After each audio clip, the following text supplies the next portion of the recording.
Pada video kali ini kita akan membahas beberapa fenomena yang berhubungan dengan fluida. Yang pertama, mengapa ada perbedaan bentuk yang terjadi pada permukaan benda cair di bawah ini? Di sini ada dua jenis zat cair, yang pertama adalah air, yang kedua adalah air raksa.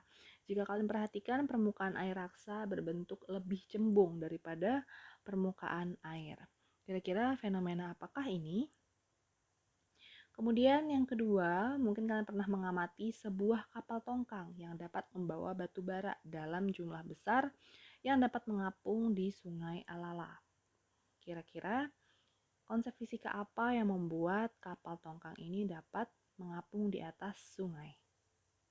Yang kedua, hampir sama ya, di sini perbedaannya kapal selam, di mana kapal selam ini dapat diatur untuk menyelam dan dapat timbul ke permukaan air.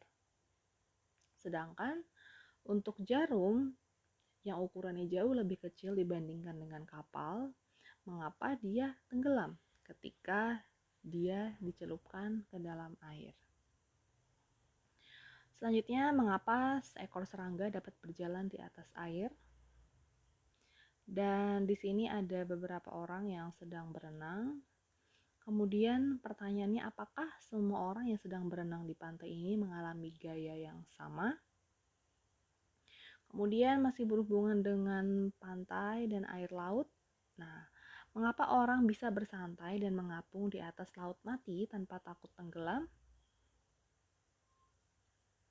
Nah, sekarang ada lagi sebuah alat ya. Bagaimana alat di bawah ini bisa membantu paman untuk membersihkan bagian bawah mobil. Kira-kira alat apakah ini dan bagaimana prinsip kerjanya? Kemudian ini sebuah pertanyaan yang sangat mudah ya, bisa kalian jawab tentunya. Manakah yang lebih cepat mengalir saat dituangkan? Apakah oli mesin yang di sebelah kiri atau bensin yang di sebelah kanan? Nah, semuanya nanti akan kita coba jawab setelah kita mempelajari tentang fluida statis.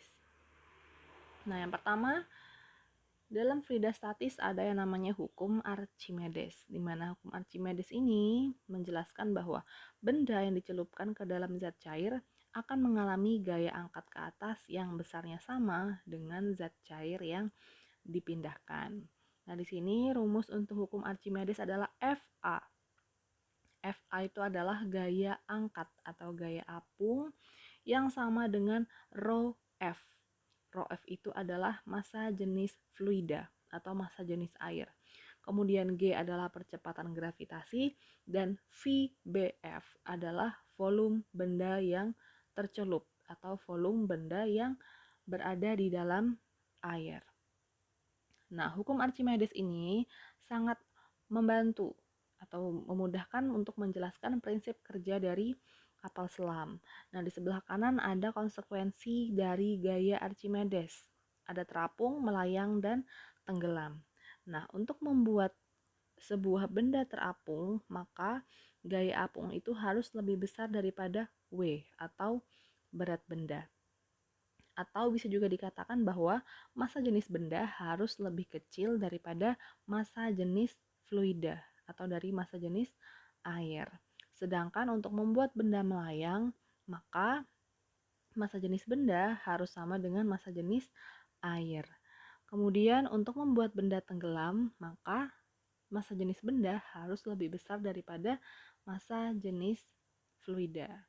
Nah, ini juga bisa menjawab pertanyaan mengapa orang bisa mengapung di atas laut mati. Karena laut mati itu memiliki kadar garam yang sangat tinggi, sehingga massa jenis fluida atau massa jenis air pada laut mati itu menjadi sangat besar. Sehingga jika dibandingkan dengan massa jenis tubuh manusia yang berenang di sana akan jauh lebih besar.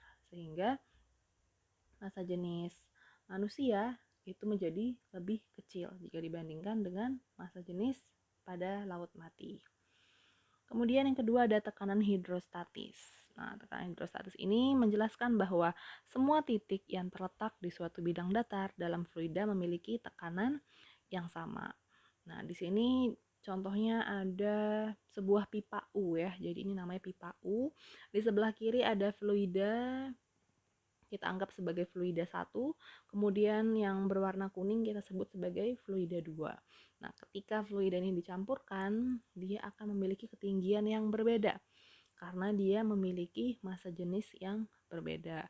Seperti minyak misalnya. Kita ambil contoh minyak. Ketika minyak dan air itu dicampurkan, maka dia memiliki perbedaan massa jenis. Sehingga kalau kita letakkan di dalam pipa U, dia akan membentuk perbedaan ketinggian seperti gambar ini. Nah, tekanan hidrostatis ini sangat dipengaruhi oleh massa jenis air dan juga H. H itu adalah kedalaman. Ini bisa kalian rasakan ketika kalian berada di dalam air, di dalam kedalaman yang cukup dalam, maka kalian akan merasakan tekanan yang cukup kuat. Kemudian ada hukum Pascal. Nah, hukum Pascal ini juga bisa menjelaskan untuk prinsip kerja sebuah alat pengangkat mobil atau pompa hidrolik ya. Nah, di sini dinyatakan bahwa tekanan yang diberikan pada suatu fluida dalam ruang tertutup akan diteruskan ke segala arah dan sama besar. Nah, hukum Pascal ini dirumuskan sebagai F1 per A1 sama dengan F2 per A2. Nah, di sini kalian lihat gambarnya. F1 dan A1 itu berada di sebelah kiri, berada di tombolnya. Kemudian untuk F2 dan A2 itu di bagian pengangkat mobilnya. Jadi F1 itu adalah gaya yang diberikan, kemudian F2 adalah gaya yang dihasilkan, sedangkan A1 adalah luas penampang yang pertama dan A2 adalah luas penampang yang kedua. Selanjutnya di sini ada kapilaritas dan meniskus. Nah, ini kejadian kapilaritas ini sangat sering terjadi pada tumbuh-tumbuhan ya. Biasanya untuk mengangkut air dari dalam tanah menuju ke organ-organ tumbuhan yang lain, mereka menggunakan konsep kapilaritas, di mana kapilaritas itu adalah peristiwa meresapnya zat cair di dalam pipa kapiler. Nah, kalau dalam tumbuhan yang disebut sebagai pipa kapilernya itu adalah bagian batang. Selanjutnya ada meniskus. Nah, meniskus itu yang membuat tadi si raksa dan air memiliki bentuk yang berbeda pada permukaannya. Di mana meniskus itu adalah kelengkungan yang ditimbulkan oleh gaya adhesi dan kohesi. Nah, nanti kalian bisa cek lagi perbedaan adhesi dan kohesi ya. Di mana adhesi itu adalah gaya tarik antar molekul yang berbeda jenis. Sedangkan untuk kohesi itu adalah gaya tarik menarik untuk partikel atau benda yang sejenis. Seperti itu ya. Misalnya kita ambil contoh untuk yang air. Nah, untuk yang air itu dia lebih dia berbentuk cekung.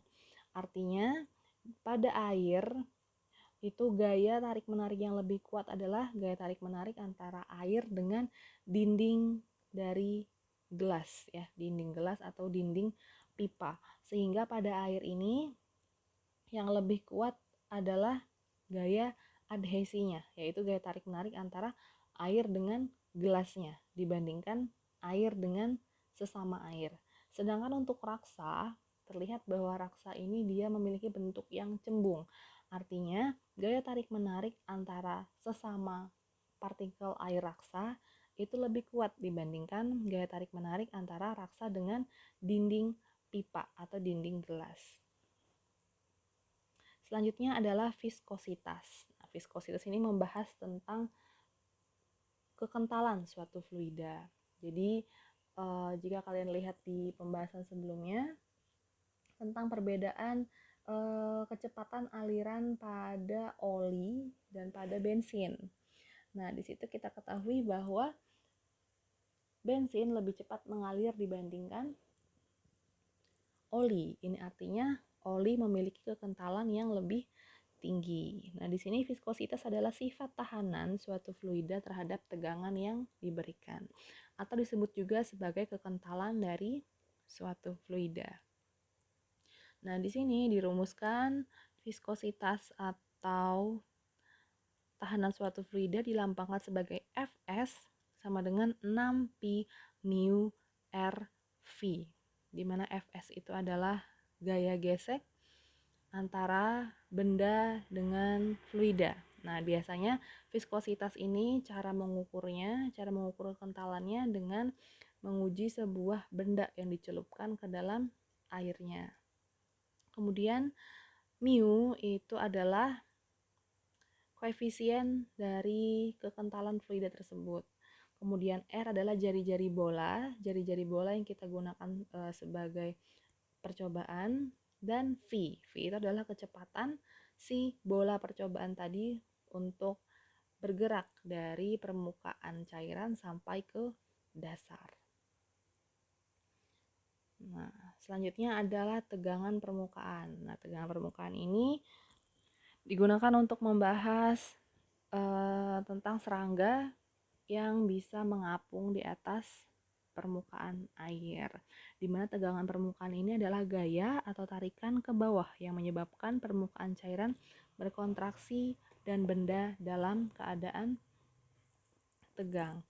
Nah, tegangan permukaan ini bisa terjadi karena adanya gaya kohesi di bawah zat cair yang lebih besar daripada kohesi di permukaan zat cair. Nah, tegangan permukaan ini bisa kita rumuskan sebagai gamma, bentuknya seperti I ya. Gamma sama dengan F per D, di mana F itu adalah gaya, bisa juga ini berhubungan dengan massa dari benda yang kita ukur, kemudian D. D itu adalah panjang. Nah, kemudian untuk contoh soalnya kita bahas di video selanjutnya. Terima kasih.